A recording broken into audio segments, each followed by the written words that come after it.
আমাদের বার্থ চার্টের মধ্যে দ্বিতীয় ঘর, যেই ঘরে আমাদের লগ্ন, সেখান থেকে অ্যান্টি ক্লকওয়াইজ যদি আমরা কাউন্ট করি, তাহলে যেটা দ্বিতীয় ঘর, সেই দ্বিতীয় ঘরে যদি কারোর রাহু বসে থাকে, তাহলে তার পারিবারিক জীবনটা হ্যাম্পার হয়, পারিবারিক জীবনে প্রভূত সমস্যা হয় এবং এই সমস্যাটা তাদের সুখী শান্তি জীবনের পক্ষে অন্তরায় হয়ে দাঁড়ায়। সেই জন্য এই সময়টাকে বা এই যে সমস্যা যেটা বার্থ চার্টে হয়ে গেছে, আপনি তো কিছু করতে পারছেন না, বার্থ চার্ট আপনার তৈরি, আপনার জন্মের পর সেটা তৈরি হয়েছে বা সেটা ঈশ্বর প্রদত্ত, আপনি সেটাকে আমৃত্যু চেঞ্জ করতে পারবেন না।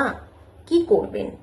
যদি এই ধরনের সমস্যা যার আছে, দেখবেন বার্থ চার্ট কাউকে দিয়ে দেখিয়ে নিতে পারেন, দেখবেন দ্বিতীয় ঘরে যদি রাহু বসে থাকে, তাহলে তার পারিবারিক সম্পর্কে বিভিন্ন ওঠানামা হয় এবং তার বিভিন্ন ক্ষেত্রে চাকরি চলে যাওয়া, পরিবারের লোকেদের সঙ্গে অশান্তি, কোনো সময় ভালো কোনো সময় খারাপ, এইরকম ঘটতেই থাকে।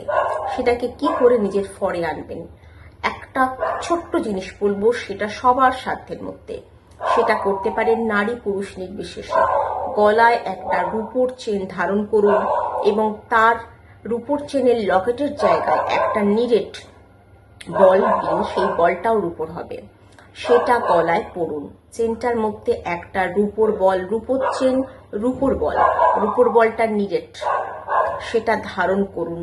যে কোনো দিন ধারণ করবেন, বুধবার শনিবার করে ধারণ করুন, সারাটা বছর পরে থাকুন, সারা জীবন পরে থাকুন। দেখবেন পারিবারিক যে সুখ থেকে আপনারা বঞ্চিত হচ্ছিলেন, তা আবারও পাবেন, কিছুটা হলেও পাবেন। নমস্কার, আমার সঙ্গে থাকবেন, আমার চ্যানেল যেটা জানেন সৌভাগ্য সাবস্ক্রাইব করবেন।